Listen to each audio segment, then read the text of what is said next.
It's a pleasure to have Bob Robotti here with us. Bob, welcome. Hi.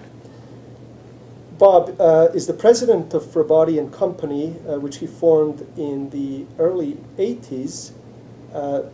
So I'm really curious, Bob, to hear about your perspective. You've been in the business for so many years. Perhaps we could start with you telling us a little bit about your background and how you became interested in investing. Sure. Well, originally I was in public accounting with a small firm here in New York, and we were fortunate enough to audit Tweedy Brown. And so for 4 years out of school, I worked on the audit extensively of Tweedy and met the people there, and so was exposed to some of the original people, laying the groundwork of doing work in value investing. So Tweedy was an influential place and influential process for me. One of the retired partners was a guy named Joe Riley, who was originally Tweedy Brown and Riley. And so Joe and I became very friendly over the years, and Joe was, my mentor in the business. So given the Tweedy background, in addition, the firm also used to audit Mario Gabelli and Company. So for 3 years, I was the CFO for Gabelli and Company when it was a 12-person firm, and got to work with Mario extensively, who's a brilliant investor. And both the Tweedy and Gabelli's original roots core are value investing and a focus on smaller companies. That is the larger portion of the universe, of course, is smaller mid-cap companies. So it was a great place, a great introduction to investing, and so I was never corrupted by anything efficient market theory or any of the standard academic process, but instead, was exposed at a very early age to classic, extremely successful value investors.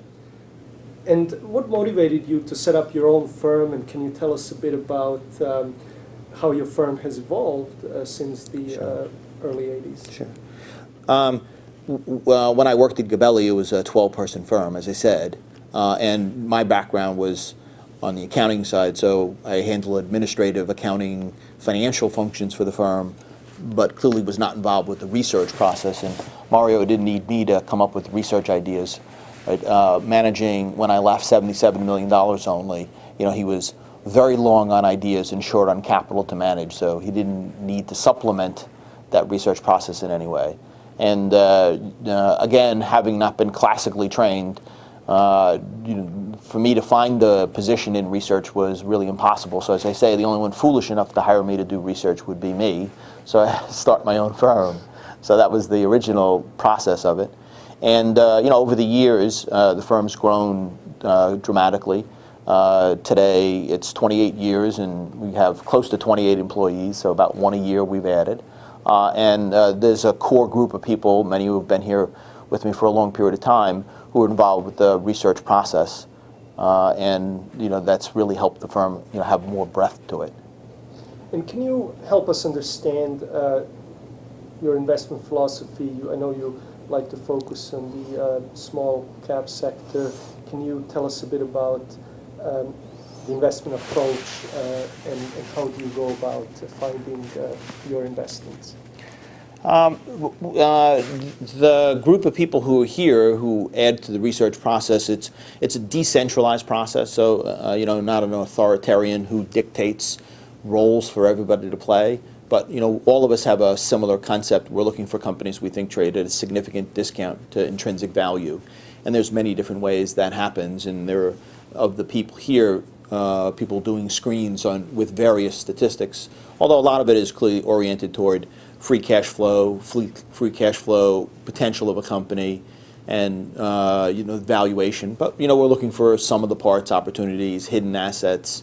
Another focus tends to be on companies, of course, that are either industry or company specific, going through some difficult times, because that increases the likelihood of misvaluation versus what the intrinsic value of the business is.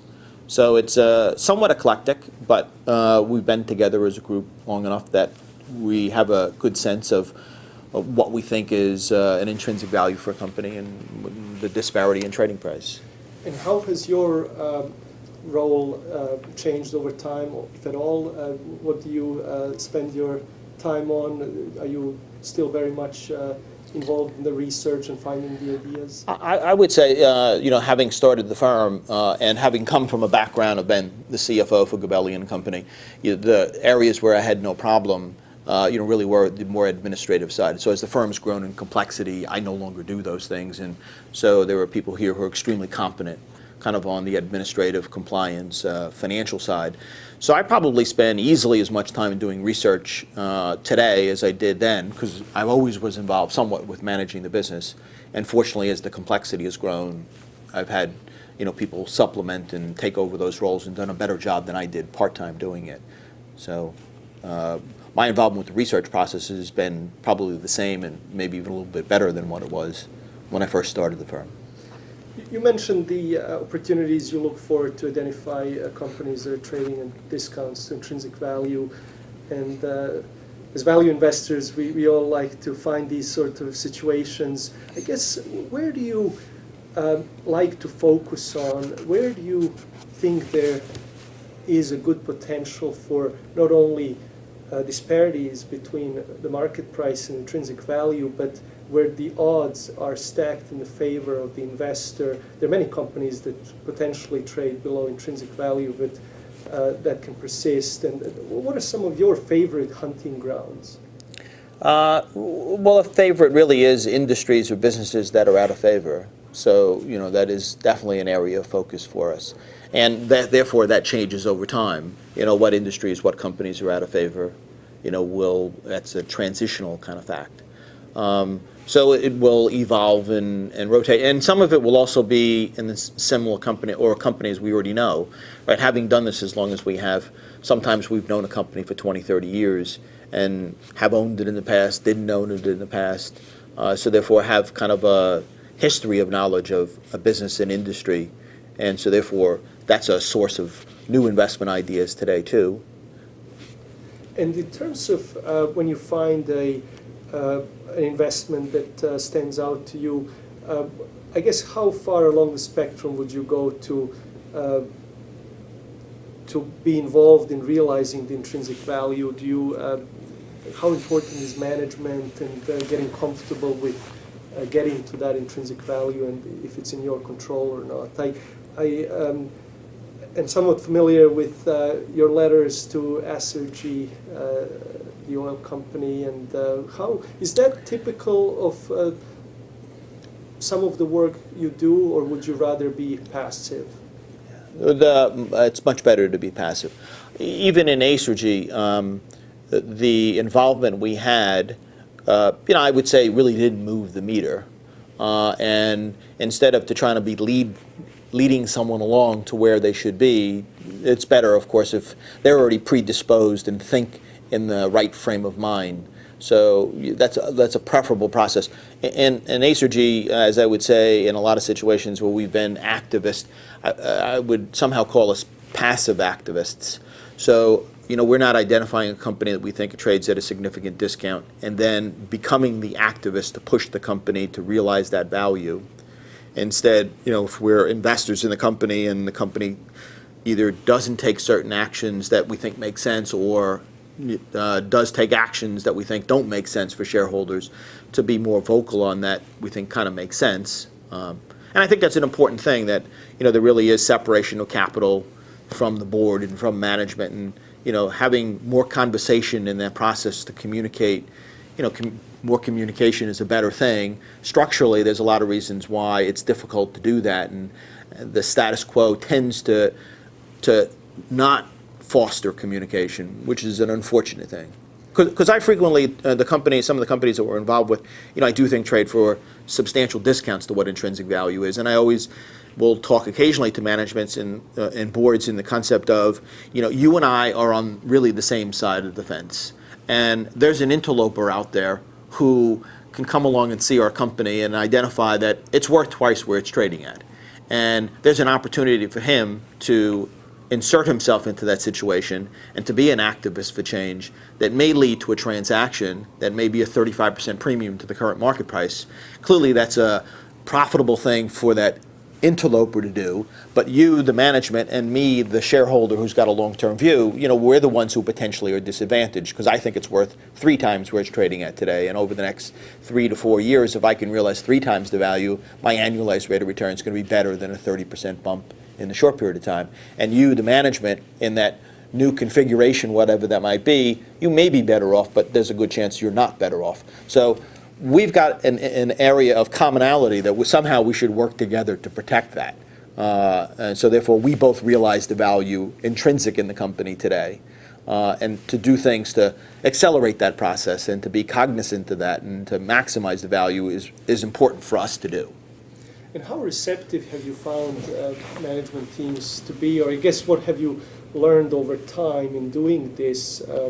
What are maybe some of the lessons, and what keeps you going and to persist at trying to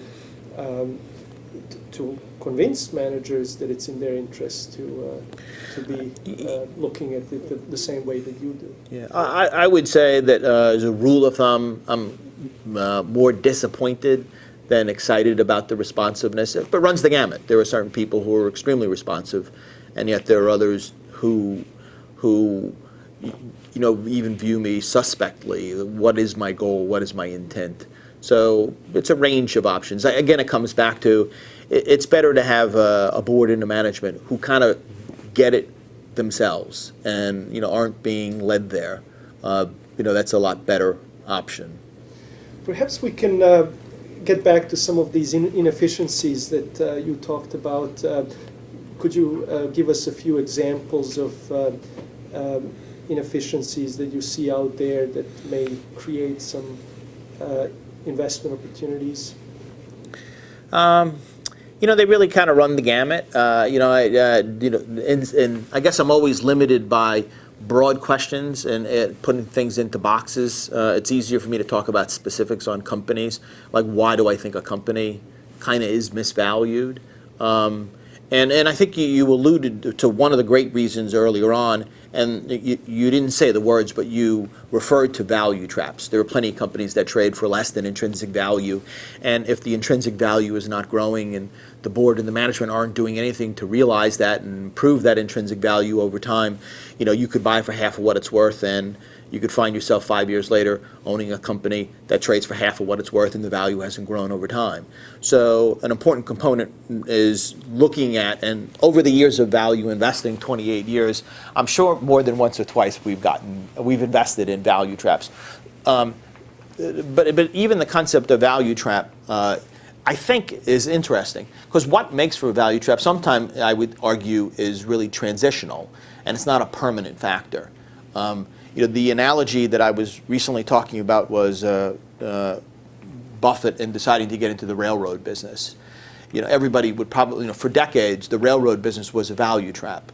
That the right-of-way, the equipment they owned, all of those things were worth more than what the companies traded at. But yet the inherent supply, demand, and the economics of the business were such that the economic opportunity was never really realized. And so people could have owned railroads for decades, and probably a common comment was, that's a value trap. But things really did change in the business, and sometimes people don't realize those changes. And that changes a business from one that has not been able to have an earnings stream that really demonstrates what the value of those assets are and they really manifest themselves. So all of that is to come back to one of the companies that we've known for a long time is a shipping company, Stolt-Nielsen, that we think is the perfect example of that. That occasionally when I chat with people and say, oh, we really think that Stolt makes a lot of sense, the quick response when I tell them the little why is, gee, that sounds like a value trap. You should get a catalyst to come along and help you do something there. And I think that that's a mischaracterization of what the opportunity is. And what do you tell them that prompts that response? Well, the fact that the stock itself has done nothing for decades. Clearly I'd say that's a reasonable argument to make on a cursory review of the company to say, yeah, this company just can't get out of its own way, and it's a value trap. And instead, this is a business with 3 different segments in it, and the main segment is the original historic business, which is the shipping part of the business, and that business has definitely been troubled for more than a decade today. And so that is the overwhelming thing you see. And the earnings over the last 3 years have been static. And from the fourth year, they're down. So they've gone from $3 to, the high $1.70, $1.80. And that's continually declining earnings out of the shipping business. There are two other related companies. What they do is they transport chemicals. So we think the business is worth, the asset value today is worth over $50 a share. And we think that that asset value over the next 3 to 5 years grows reasonably well from that valuation. Stock today trades at 18. Book is, high 20s. So it trades at a discount to book, and we think a very significant discount to intrinsic value. And we think that there's significant insider ownership. The Stolt-Nielsen family owns over half of the company. The company's bought back stock in the past. The company pays a dividend. So we think that they've done plenty of things to indicate that they really are concerned with shareholder value. And the headwinds of the last 4 years has stopped them from the market kind of realizing that. And so that kind of makes for the opportunity, we think, in that company. If we look more broadly into the industry, for example, some of the dry bulk carriers or some of the other companies, do you see an opportunity there? There's been, obviously, the share prices have come down. Some of the balance sheets are not looking great, but how concerned are you about the supply-demand there, and do you see any opportunities in some of the dry bulk or some of the other shipping companies? Shipping as a general rule is, I think, the record shows it's kind of a crappy business. It is a cyclical business, and there are, it's a fragmented business with no barriers to entry or very limited barriers to entry. And so because of those things, they're volatile earnings, and most of the time the return on assets is clearly not stellar. So bulk shipping is a different business. Container shipping is a different business.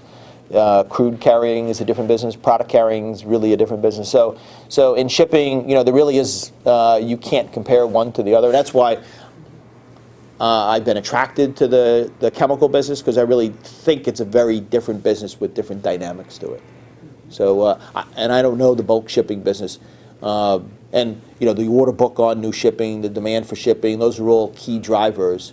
And in each classification of ships, obviously, there are different dynamics. In chemicals, the amount of new building is relatively limited, and the supply-demand balance for the equipment is, I think, strong or reasonable. Well, it's not. No shipping business today is strong. But I think really more importantly, having followed the industry as long as I have, I really do think the supply-demand balance has changed. You've got fragmentation. You've got people who've left the business in the last 4 years. You've got a number of their competitors that are in bankruptcy, including banks who don't want to foreclose and own the assets because there's no positive outcome for them in that process. So all of those things do affect the industry supply-demand. And therefore, Stolt, I think, is positioned in that equation. Again, from knowing the company for an extremely long period of time, we have a strong conviction level about why the dynamics are such that they're different than what the history has been. And I guess you mentioned the asset value that you look for to underpin your investment case. Can you just help us understand a bit how do you get comfortable with assessing the asset value in this type of business? Well, with Stolt, it's a lot easier because there are two other segments that are, businesses they've only been in for 20 years and haven't been in for 50 years. And those two businesses are terminals, where you store chemicals in major ports, and then also containers, which is an alternative way to move chemicals. Both those businesses have had good growth to them with good returns on assets. The container business itself is a business that has an over 20% return on assets unlevered. So it's been a very good business with very good growth to it. They have a 30% market share in the container business. So the terminal business and the container business are two businesses that continue to grow, that have very strong earnings, and that is what the earnings are really all coming from, is those two segments. By looking at those pieces, the sum of the parts is much easier to come up with. Those two segments alone easily are saleable and worth significant amounts of money. The ships themselves are more difficult. I'm relying on ship broker valuations, which is clearly, given the size of Stolt's fleet, the ability for them to sell that fleet en masse, is really not something that probably is plausible. But I do think that that number is somewhat conservative given what's gone on the last number of years, and I really think the earnings potential is probably greater than that, although that's really difficult to assess. Where you've got a business that has long-lived assets, 30 years, that have significant cost associated with them, and that's what it is. Today, the valuations are somewhat predicated on earnings, somewhat replacement cost, but the replacement cost of those ships, today, it costs 4 times to build a ship what it did in 1990. And the rates today are almost the same rate as 1990. So, we think that that equation is like totally wrong. We think that sometime in the future, at some point, potentially there's fleet renewal. I think it only happens if it's economic. And to be economic, rates have to be substantially greater than where they are today. The alternative is that chemical companies have to figure out a totally different logistics system. They have to manufacture differently, they have to transport differently, and I don't think that that makes sense. I think the clearly more economic alternative for a chemical company is to pay somewhat more to ship the chemicals from the plants they have to optimize inventories and manufacturing and efficiencies that they get from that than it is to totally change their distribution and logistics systems. You mentioned the Stolt family and as being not only good capital allocators, but also sharing that with other shareholders in the form of capital returns. Do you think, or does your investment case also rely partly on them taking advantage of the current state of the industry and perhaps putting some capital to play at attractive rates of return by acquiring some assets, or is that? Well, we think in all 3 of the businesses, those are excellent opportunities the company has, and in many cases, in the shipping business itself, is probably uniquely positioned versus its competitors. And the other 2 businesses, it's well positioned to grow those businesses. The terminal business is more competitive, and there are more people who are active in that business. The container business is one, given the scale of their business too, they have a competitive advantage. Because the containers is not that they lease out containers, it's an operating business where they're using containers to move people's chemicals. So turnaround and container movements, which have to do with cleaning, optimization, given the scale of their business, they have significant advantage over competitors. So the returns they get are not replicable by a new entrant into the business. And so, that's an important dynamic of that business. And it has grown, and we think that will continue to grow and will continue to. So that business, the terminal business, are both businesses where they have allocated capital to and have had good growth, and the next couple of years look as if the terminal business itself, in a 3-year period, they're going to more than double capacity in that business. So there's a dramatic expansion in that business. And they've been allocating, capital appropriately to that versus to building new ships.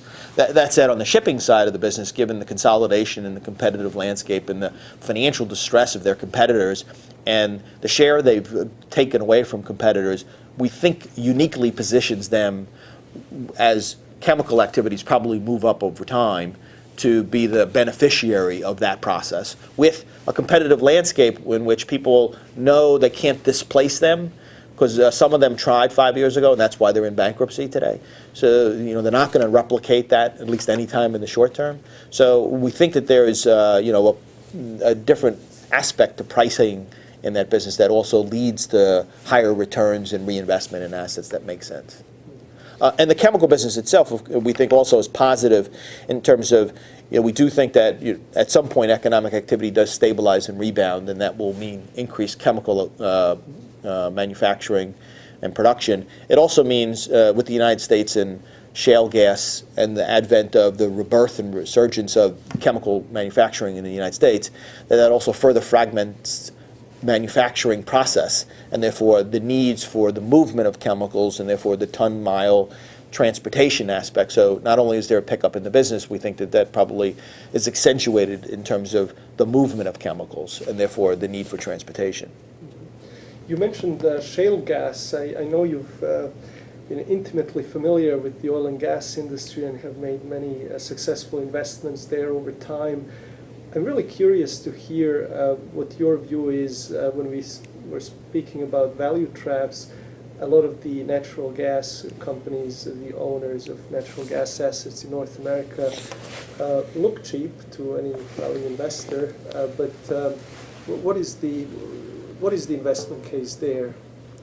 I do think the important component is staying power, right? The current malaise in North American natural gas prices, I don't readily see the correction process. It will happen.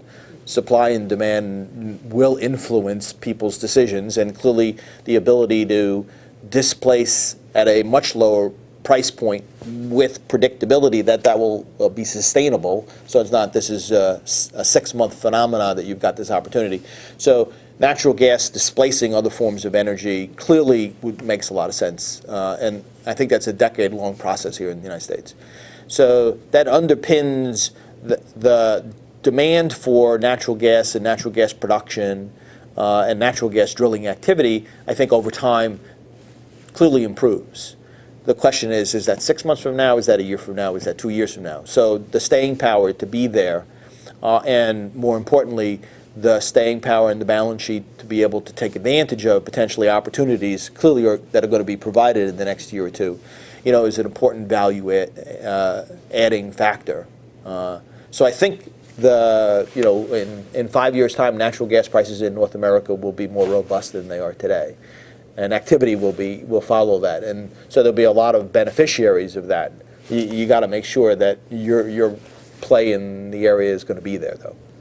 And the case for natural gas is very compelling in a broad sense, but when it comes to identifying specific investment opportunities, then what stands out to you, I guess, either in the value chain or in terms of other criteria that you would like to consider? What are some of the companies that you think are the best natural gas investments? Generally, and there are exceptions, but generally, we've tended to focus on the service companies because, we do think it's analogous to the gold rush in California. The guys selling the picks and shovels are going to be selling a lot of picks and shovels. The guys who find the gold, it's a little bit more difficult to do. That said, you also want to look for companies because the activity levels, could definitely slump from here. So you want strong balance sheets. You probably want, a company that does have insider ownership that, has been there for a long time, that really understands the business. And the strong balance sheet, as I said, really enables them to grow what the earnings power of the business is today at the price values and cannot be opportunistic with opportunities the market's going to present. So that's a general, unspecific framework for, what we would think makes sense. Sure, and I'd like to stay with that framework. Actually, I'm curious to hear your perspective on oil and gas companies in general, companies that own the asset in the ground and produce it. How does a value investor go about assessing properly the intrinsic value of such a business? It seems to me, of course, these companies have in the back of their annual reports the present values and the reserves and the resources, and often the presentations of these management teams tend to emphasize the resource potential and the future, and you never are quite sure how much capex you will need or what the assumptions are in terms of price and costs. What would you give as just advice to somebody who is looking at a natural gas or an oil company and is trying to figure out what the intrinsic value is, maybe in some general terms? What are the key things to look for?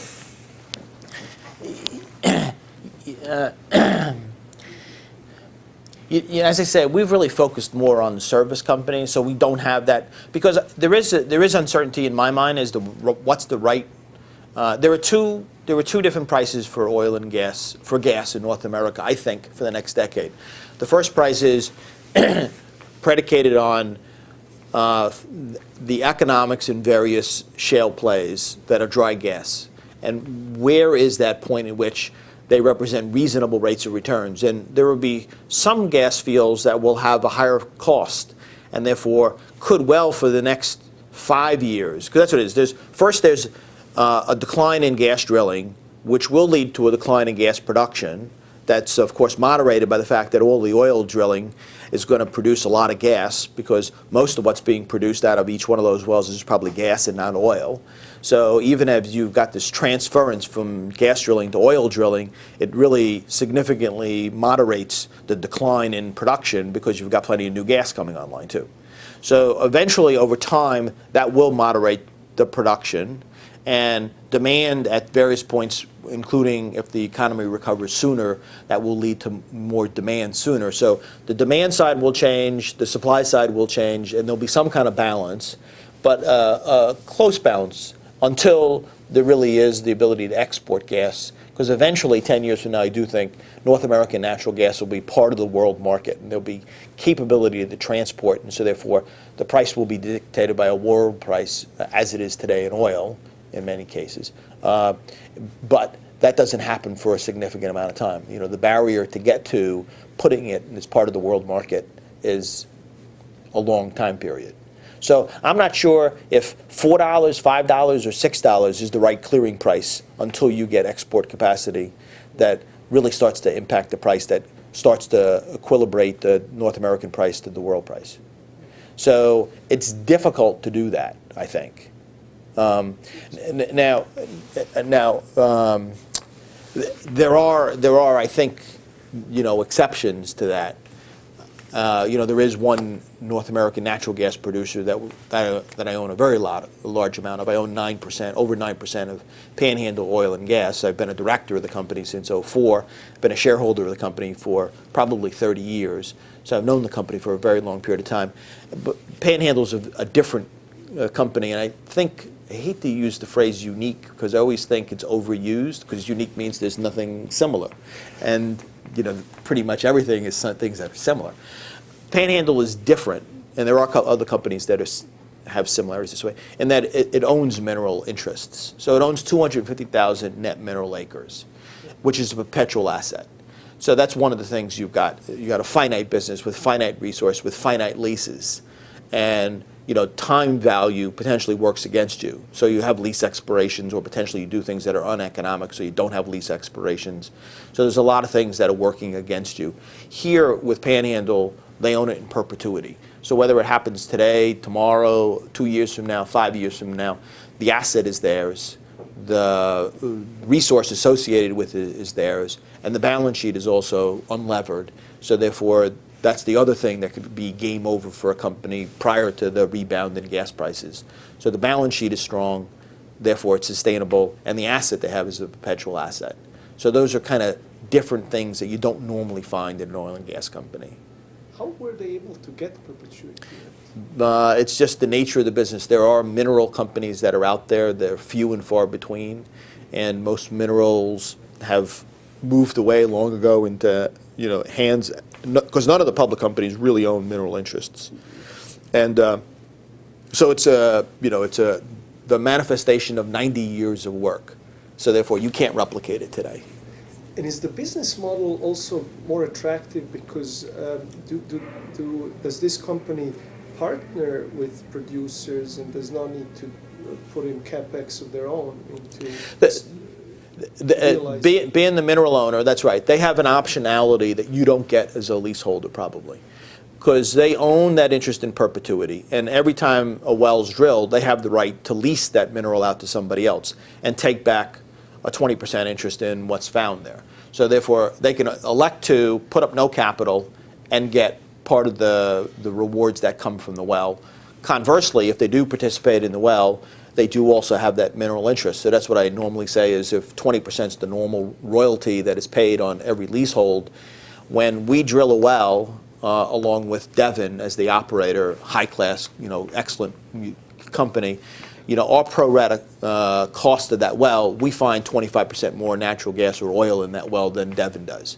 So our finding costs are better. Our return on investment are better, because we also own that mineral interest. And we also have the optionality of any time a well's drilled to say, we'll let someone else take that risk because we don't want to do that. And so we'll do that analysis on what's the incremental investment we make, what's the incremental return we get from it. Does it make sense for us to participate in that well or not? So we have that optionality at the last point. We also have the optionality of or we have the advantage of, we don't have to go hunt for new oil and gas. Right? We have the best people in the industry looking constantly for oil and gas on our lands. And they'll use all their technical capabilities and geological capabilities, and they'll shoot seismic, and they'll lease lands, and they'll commit all this capital up front, and we don't need to do that. Only at the time of drilling do we need to make a decision, when there's a lot more information that's available to us to make a more informed decision, and we didn't have to pay that prospecting cost up front to generate those ideas. So it's a different equation than what you normally get in an oil and gas company. It makes probably for very productive board meetings, because as you mentioned, this weighing whether you want to put down your own capex or not, and going through this optionality as a board gives you that discipline in a way to go through that exercise.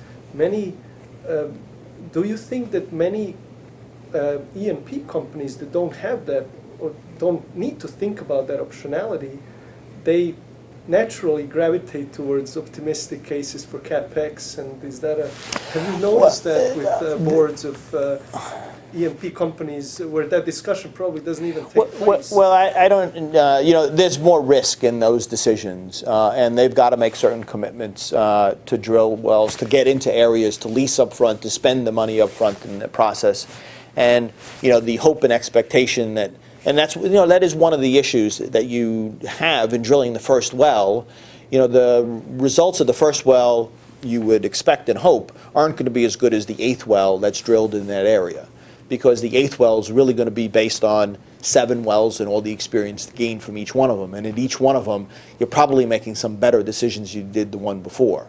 So, that's an interesting process. And, you're hopeful of what the end result is. And since it's difficult to identify new prospects, to get acreage, to do all those things, there's clearly an organizational commitment, I imagine, with some companies to, well, we only have 3 areas of interest that, potentially one of these has to work, or else we have an issue. So therefore, have to be more committed to grow the business, as opposed to, potentially we don't have that same pressure point on us. We do have a different analysis that we also do too, is that in an area, in addition to go on a well-by-well basis, we may want to decide on a more regional basis, what do we want to do? Do we want to lease out the minerals we have earlier on, or do we want to wait? So, that's an interesting process that the management, has been doing significant, as more areas come of interest and more people are looking and more on acreage that we own, we have to make some decisions, when do we want to go ahead and do something. So that analysis, really an interesting analysis. And could I bounce off another idea off of you in that industry?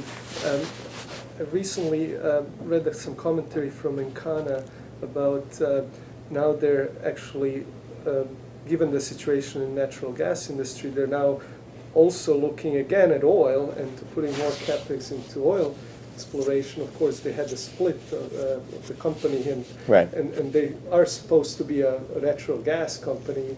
Do you see, I guess I'm trying to understand in terms of the capital allocation for either Encana specifically or in general now, do you think that makes sense? Or would these companies be better served to just minimize the capex and not prospect now for oil just because gas is not so attractive in the short term? But doesn't common sense tell you that now is the time to buy natural gas assets and not go into oil? Or does that have to do with their constraints, because they have to generate some cash in order to be able to spend the capex to keep the lease rights on their natural gas acreage? Is that some of the constraint there? I'm sure there definitely are lease expiry issues. And whether or not it makes sense to look for oil, it does seem as if the technology that's been applied to gas clearly is applicable to oil.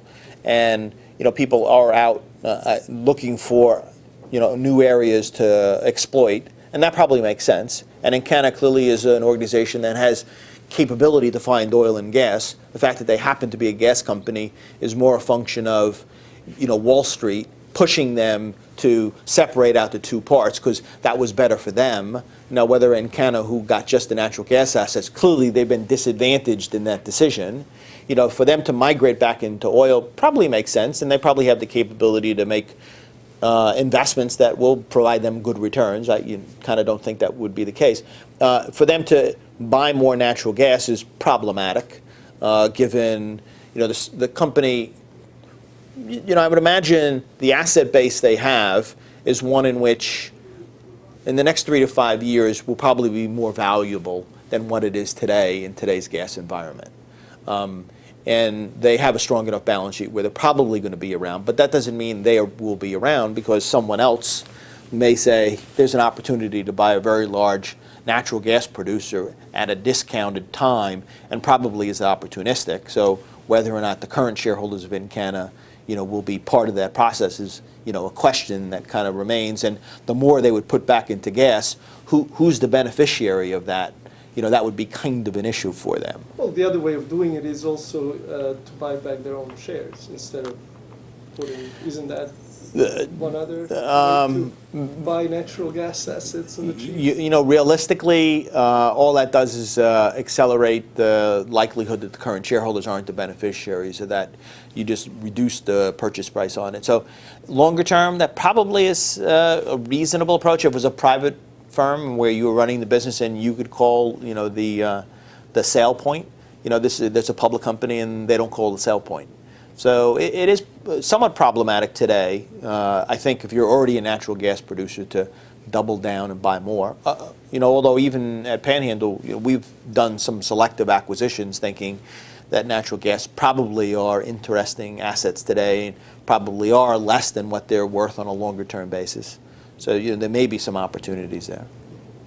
I'd like to switch gears, if I may, and talk a little bit about your approach outside of the U.S. I know you've been expanding the firm into Asia and other regions outside of the United States. Can you tell us a bit about the rationale for doing so, and in terms of your organization, how you've been able to, are there any tweaks you've made to the investment approach because of the geographies and the issues outside of the U.S.?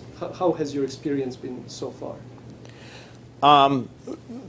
That's right. For many years, we were really focused on the United States, and then we moved out a little bit because 12 years ago I went to Canada, but hardly outside of North America.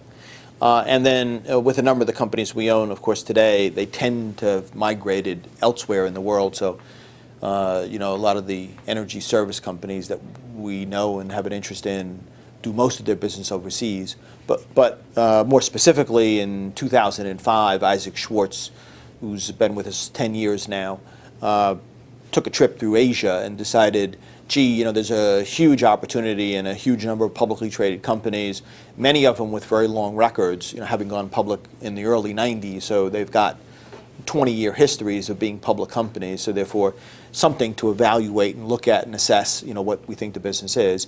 That the level of sophistication in investing was different than North America. So Isaac convinced us that we should be looking more broadly than just where we had been in the past. So, that's been a big change for us. And the important component to that is 5 years ago now, Isaac moved originally to Singapore and now in Hong Kong, so lives in the area and spends pretty much all his time in Asia. So that's been a whole new eye-opening experience for us. And in terms of your approach, have you had to tweak much or compromise on things abroad, or do you still do the same analysis and approach as you would in the United States? Or we've talked a little bit about management before and some of the corporate governance issues. Has that been an issue for you or at all? I think, and maybe it was even led by the fact of investing in Asia, has led us to kind of do things somewhat differently. And I think as you asked me about the activist part, and I'm like, it's much better off to have people who already get that as opposed to try to instill that. And so, in the process, I think everywhere, but definitely in Asia, initially probably were buying things that were less than intrinsic value, were very discounted and were cheap. And today, definitely in Asia and also here, we're focusing a little bit more on, businesses that we think have, really good outlooks to them and growth to them and financial attributes, the ability to invest in that growth, or the ability even better for that growth to not be so capital intensive, so therefore, you don't need capital to do that. And when you talk about Asia, do you include Japan in there? We do. We've been to Asia, to Japan many times. It is an interesting place to visit. It is a very different place. It's, I think, the Japanese are very different people in terms of their attitude, and it's amazing how provincial the country is, and given the last 20 years experience, how they think about capital allocation, is really kind of a different era, and so therefore there's a huge number of things in Japan clearly that trade for much less than what they're worth. But is the value going to be realized? How's it going to be realized? What are the events? Over time it probably will be. I could easily see in 20 years' time the world in Japan and security valuations are different than what they've become over the last 20 years. 20 years is a long period of time. So we've been have much investments. In correct. Japan. Where do you see? I mean, do you care to mention a few specific companies that you perhaps where you were surprised at the quality of both the management and the business? If they were in some far-flung countries in Asia, does anything come to mind where you can disprove some of perhaps the misconceptions we have in either Western Europe or the United States about opportunities there? Well, I think an interesting company is Swensen Holdings, and it really highlights the valuation differentials. So Swensen, in many ways, isn't kind of an Asian company. It's a Hong Kong listed company that's controlled by a Taiwanese investor who many years ago, started his business in Taiwan and eventually moved it to mainland China when he saw clearly the opportunity there for low-cost manufacturing. And what they do is they sell furniture. So they're direct competitors to furniture brands, Ethan Allen. So there are two U.S. companies and Swensen that manufacture furniture, much of it in Asia, sell it in the United States. So therefore have very similar dynamics in terms of what will influence the future of these businesses. The valuation on Swensen is a fraction of what it is on two U.S. companies. Swensen has $230 million, $240 million in net cash on the balance sheet. Both of the other companies have debt on them, and has had net cash the entire last 5 years. They have a history of making money in the last 8 years, because the last 8 years are, two different subsegments. There was the 05, 06, 07, where furniture business in America was not a bad business, and they were making record profits. And then there's 08, 09, 10, 11, in which the industries declined precipitously, and been one in which it's been difficult to make money. Ethan Allen has done a commendable job, and is well run, and reasonably good company with reasonably good returns. But yet the enterprise value on Ethan Allen it's got a much higher market cap, and it's got net debt. So its enterprise value is 4 times what it is for Swensen, and it's probably even more than that. And yet the earnings in the peak periods 06, 07 were the same for all 3 of these companies. And even Furniture Brands has a much higher valuation today. Furniture Brands has consistently lost money, in the last 5, 6 years. So has a troubled business model. So we think it's really interesting, the disparity between those 3 companies, and it just goes back, somewhat in highlighting the different price at which things are valued at in Asia versus what they're valued at here. Even though they're their businesses in the same market and they're exposed to the same It's the same drivers on each one of these businesses. And we would argue that the record also shows that the management of Samson is at least as good, and in the case of furniture brands, significantly better than furniture brands, and being able to, and even reinvent itself. Because originally, most of their business was OEM manufacturing for people like furniture brands. And today they own two of their own brands they bought out of bankruptcy, actually a third one that they bought in difficult financial distress also. And most of their furniture is actually sold under their own name. So therefore they've gravitated to kind of a different model than they've had in the past. And the fact that they've been able to make money consistently over the last number of years, has demonstrated the operating superiority of their business model and their execution and a lot of different things. In addition, they actually own 15% of furniture brands, in addition to the $230 million in cash. Which makes for a very compelling valuation. We think it makes for an extremely compelling valuation, and a very low valuation on a company that at some point we think the economy in America improves, and we think that furniture buying rebounds, and therefore clearly that's why someone buys furniture brands or Ethan Allen today, is the expectation that 3 years from now the business has returned, maybe not to the 06-07 level, but something significantly better than today. And hopefully, in the case of Ethan Allen, probably have improved the business model some, so that their earnings power, even on a lower sales level, might start to equate to what it was in the peak period in the past. We talked about the shipping industry, the natural gas industry, and now you touched on U.S. housing. Is that are companies supplying into the U.S. housing industry, in your view, are they an interesting hunting ground in terms of where the market is too much focused on the short term, and your investment approach and your organization allows you to think long term and profit from that dichotomy? Yeah, we do. We think that housing in America is clearly a depressed industry. That level of activity today is not what the sustainable long-term future of the business is, and so therefore, if a company is strong balance sheet and profitable today, we think that that's an extremely positive key factor that could lead to something being significantly undervalued. We just switch gears again, and I'd like to just get your view on a few mistakes that investors make, and if you could care to talk a little bit about some of the mistakes perhaps that you've made over time, and what are some of the lessons learned, that would be helpful to understand a bit how you've evolved the process over time. Well, I can definitely tell you about a mistake. So we started off talking about Stolt-Nielsen. So Stolt-Nielsen has been a mistake because I've owned the stock for 15 years. And, today, stock probably hasn't done anything in that 15-year time period. So, that is, things don't necessarily, because I thought all the same attributes were there 15 years ago in terms of the chemical shipping business was a different shipping component to it. But there are just events that happen, because there's risks in any business, that clearly have forestalled our ability to recognize the opportunity that we thought was inherent there.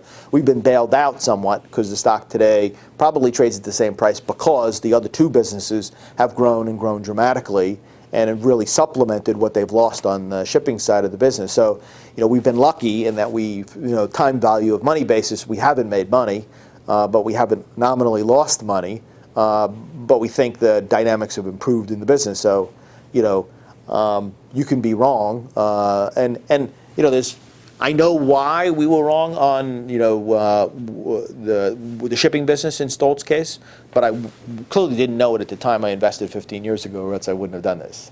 So you can make mistakes, and that's because every business has risks to it.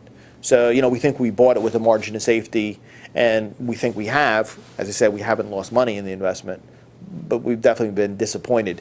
The key thing, though, is today I have to try to put the last 15 years into perspective, and I have to convince myself and maybe I've convinced myself, and I shouldn't, time will tell over the next couple of years, that, oh, no, I was right about the fundamentals and what I thought that shipping business looked like and what the dynamics would be over time and what the earnings power of that business could be is realizable, or am I fooling myself in that process? And there is no answer to that question. I'm convinced that I'm right about the dynamics here, and I've also got the advantage of the valuation today. I think is a fraction of what the pieces are worth, and I think two of those pieces are have grown and will continue to grow, and so even if I'm wrong in the shipping part, I think I get bailed out by the rest of it. What really makes it, I think, a big winner from here is that I'm right on the shipping part of that business, and that business supply and demand do have an impact, and over time you do realize returns on assets that are needed to build new assets, and so therefore the earnings power of the business will manifest itself. More generally, what do you think is the single biggest mistake that investors tend to make that keeps them from reaching their goals in investing?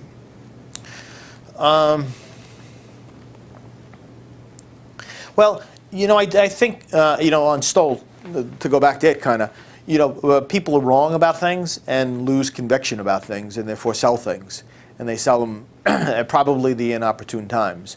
I think we've been fortunate or pig-headed or whatever, so that, when the market has moved against us and the valuation on companies that we know well have come down dramatically and the valuation gap is widened, that, we have the conviction that really comes from having done this for 25 plus years. So to be able to put more capital to work when the value equation has gotten better, the point of realization of the opportunity we thought that was inherent becomes closer to realization, and so therefore really have very high returns in a limited number of situations that we've been in for a long time and commit more capital to it. As opposed to, that's not the case. Most people have a tendency to sell those things. I've been wrong, let me move on. And not double down when the opportunity got much better than what it was before.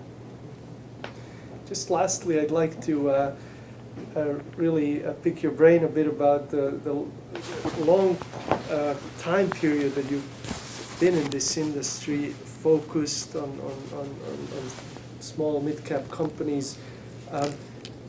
Based on this perspective that you bring to the table, what do you think is, in terms of young people who are starting out in the industry and are confronted with such short-termism and the news and the noise, and what advice do you have for people who are interested in investing, to kind of get them on that right path? What is what I guess would you do if you were just starting out today? The environment is probably much different than when you had started out. What do you think is sort of a good piece of advice for people who are just starting out? Well, I do think that to be able to look at companies and try to figure out what a business is worth and have a long view on it, is clearly what you need to do. And how to do that in practice and how to execute on it and how to have the temperament to do it. In many ways, I've been fortunate. So I backed into it. I happened to audit Tweedy Brown, and then I worked at Gabelli. So, it was the only thing I kind of knew. I didn't know any other investment theories. So, for me, it wasn't a thoughtful process that I identified. So, I got lucky in that process. And in terms of the temperament, I don't know what it is about my temperament that had the capability to be patient and to stay with things and to buy more of things, which is something over time I've been able to perfect more, to have more conviction about. Yes, I've done this before, I've been wrong before, and eventually I've been right, and therefore can commit more capital to it. So, how to get someone else to do that? It's difficult, because there's two things involved. One's a cognitive process, but one of it is kind of an emotional process. But also one is an environmental process, like where are you and who are you working for, and therefore you're going to have to respond to all the cues you're given from the environment you're in. So if you can be in an environment that fosters that kind of thought process, that's better than being in one that, what did you do this month and what is your performance this month? Well, you've certainly created such an environment at Robotti, and have had great success with your process over many, many years. It's a real pleasure to been speaking with you. Thank you for your time. Great.